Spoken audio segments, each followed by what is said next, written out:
Il y a plusieurs types de pathologies où le staphylocoque est impliqué. Ensuite, vous pourrez voir différents modèles de, comment dire ça, de classement. Ouais, ça a été classé de façon différente. Ben, moi, j'ai pris un peu mon modèle à moi. Donc là, c'est une photo de staphylocoque merveilleuse avec les beaux coccyx de 500 nanomètres là au microscope électronique. C'est fabuleux, quoi. C'est impressionnant. Donc, comment j'ai décidé de classer ça? Alors, on va classer tout ce qui est pathologie d'origine toxinique et tout ce qui va être infection suppurative. Donc, suppurative, je vous renvoie à Wikipédia pour comprendre la définition du mot. Suppuratif, il y a pu, donc c'est assez simple à comprendre. Dans les infections suppuratives, on peut mettre tout ce qui est infection loco-régionale et infection à distance. Quand je dis à distance, au niveau des viscères, eh bien, c'est tout ce qui va être abcès profond dû au staphylocoque. Et qui dit infection à distance dit en fait septicémie, bactériémie, et donc choc et tralala. Donc voilà vraiment les trois tiroirs à retenir pour les infections dues au staphylocoque. Donc on va commencer par les infections suppuratives dites superficielles. Je vais être très bref là parce que on n'est pas en cours de dermatologie, donc on peut retrouver tout ce qui est folliculite, impétigo, furoncle, panaris, cellulite, sinusite, otite, en sachant que l'impétigo n'est pas forcément dû au staphylocoque, mais souvent c'est du streptocoque qui est impliqué. Et il y a la notion d'auto-infestation, quoi. Généralement, on a du staphylocoque qui traîne sur nos doigts ou sur notre peau, comme le personnage que vous pouvez voir, on se détruit un spot et bim quoi.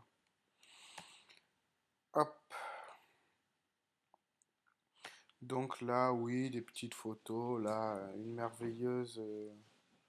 merveilleuse folliculite, donc à un stade initial. Et en fait, quand la folliculite évolue, eh bien, on passe au furoncle. Donc vous pouvez voir cette zone érythémateuse, périfolliculaire. Le poil a disparu, ça va pas tarder à nécroser. Ah, hop, tiens, de la nécrose. Là, vraiment, vous avez un beau furoncle avec le derme qui a nécrosé, la partie intérieure qui contient plein de pus, plein de staphylocoques, c'est dégueulasse, quoi. Là, un panari. Donc, le panari à ne pas prendre à la légère dans les infections des parties molles du doigt. Le panari peut évoluer et c'est une urgence, quoi. D'après mes souvenirs de mon externat. Là, oui, merveilleuse impétigo du nez chez un enfant. Bon, voilà quoi, c'est pas du propre propre. Donc je vais vous épargner des photos d'infections suppuratives profondes, mais juste en parler vaguement. Il y a tout ce qui est abcès profond, notamment l'endocardie droite chez les toxicomanes qui se pique, donc ça touche le réseau veineux. On comprend pourquoi c'est le cœur droit. Ostéomyélite, arthrite, pleurésie enkystée, pneumopathie. Et la pneumopathie nécrosante, en fait, j'en ai pas parlé tout à l'heure, mais c'est une pneumopathie qui survient généralement chez les enfants avec un pronostic assez sévère. Je pense qu'on parle d'une mortalité de 70%. Si vous voulez vous renseigner davantage, je pense qu'il y a de très beaux articles qui traitent de la pneumopathie nécrosante à staphylocoque, ce que je ne ferai pas ici. Les infections toxiniques, alors le syndrome cutané staphylococcique, les chocs toxiques staphylococciques, les intoxications alimentaires, bon, on va voir ça de façon un peu plus en détail. Donc on va d'abord parler du syndrome de Ritter ou le syndrome de la peau ébouillantée, qui est en fait une érythrodermie douloureuse qui régresse en 2 4 jours après un bon traitement qui fait intervenir en fait les exfoliatines.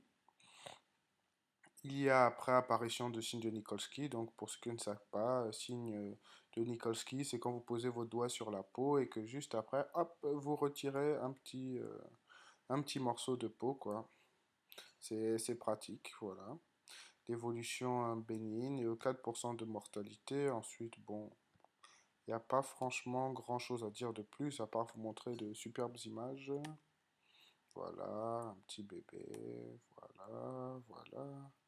Hop, on va passer aux infections toxiniques. Ah non, on était déjà dans les infections toxiniques. On va passer à l'impétigo bulleux. Donc, l'impétigo bulleux est une forme atténuée du syndrome vu précédemment, en fait, qui va entraîner des ulcérations et des croûtes avec des bulles présentes au niveau des extrémités. La cicatrisation se fait en une semaine. Et il n'y a pas de bactéries présentes en fait au niveau des bulles, quoi. Voilà, un autre petit bébé atteint de ça, d'un petit impétigo bulleux, quoi.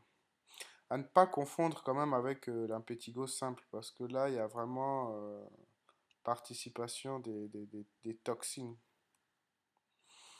La scarlatine staphylococcique, en fait, qui fait intervenir la TSST1 ou les entérotoxines qui vont entraîner en fait de la fièvre, un érythème typique qu'on peut appeler l'érythème scarlatiniforme. Ça n'entraîne pas de choc et il n'y a pas d'atteinte viscérale. Voilà, là je vous ai montré des belles images de fesses de patients atteints par cette scarlatine staphylococcique, quoi. La scarlatine staphylococcique en fait est une forme atténuée du choc staphylococcique. Et pour finir, ben, les infections, les toxines-infections alimentaires qui font intervenir des entérotoxines thermostables. Le staphylocoque est le deuxième agent incriminé dans, dans les infections alimentaires. L'incubation est courte, 2 à 6 heures, avec des diarrhées, des vomissements, pas de fièvre, crampes abdominales. Et quand je dis hygiène plus, c'est pour dire qu'il faut faire attention au manuportage en fait, lorsqu'on s'amuse avec ses mains et les aliments et tout le tralala quoi. Donc voilà. Bon, d'autres syndromes, NTED pour Neonatal Toxic Shock Syndrome like Exanthematous Disease, c'est une maladie exanthémateuse néonatale qui est une forme de scarlatine du nouveau-né.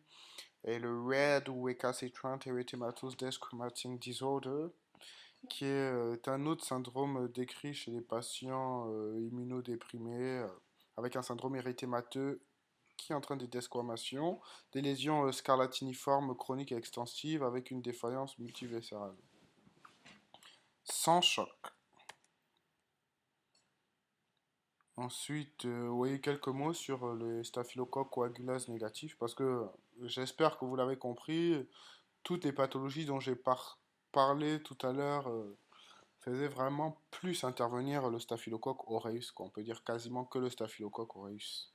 Le staphylocoque coagulase négatif, en fait, c'est un commensal de la peau, notamment retrouvé dans les infections nosocomiales, qui n'est pas toxinogène, donc qui n'entraîne pas de syndrome toxinique et tout le tralala, qui est souvent présent dans les services de réanimation, infection des cathéters intraveineux, des prothèses, des corps étrangers. Et c'est ce staphylocoque c'est ce staphylocoque qui a la capacité de produire donc un biofilm protecteur, notamment au niveau des cathés, quoi. Vous demanderez à vos collègues de Réa, ils sont au courant. Voilà, en conclusion, bah écoutez, le staphylocoque est une bactérie fréquente en pathologie humaine. Le staphylocoque aureus a un potentiel de pathogénicité important, responsable d'infections communautaires et d'infections nosocomiales. Les staphylocoques coagulase négatifs sont généralement des bactéries opportunistes et vu le nombre d'infections qu'on a pu voir, vous comprendrez l'importance du diagnostic biologique qui sera traité dans une autre diapositive. Voilà, bon ben c'était mon premier cours en vidéo, donc forcément je pense qu'il y a quelques erreurs, mais je pense que j'ai bien aimé le concept et peut-être que j'essaierai d'en faire d'autres quoi. Merci à tous pour votre écoute attentive. Au revoir.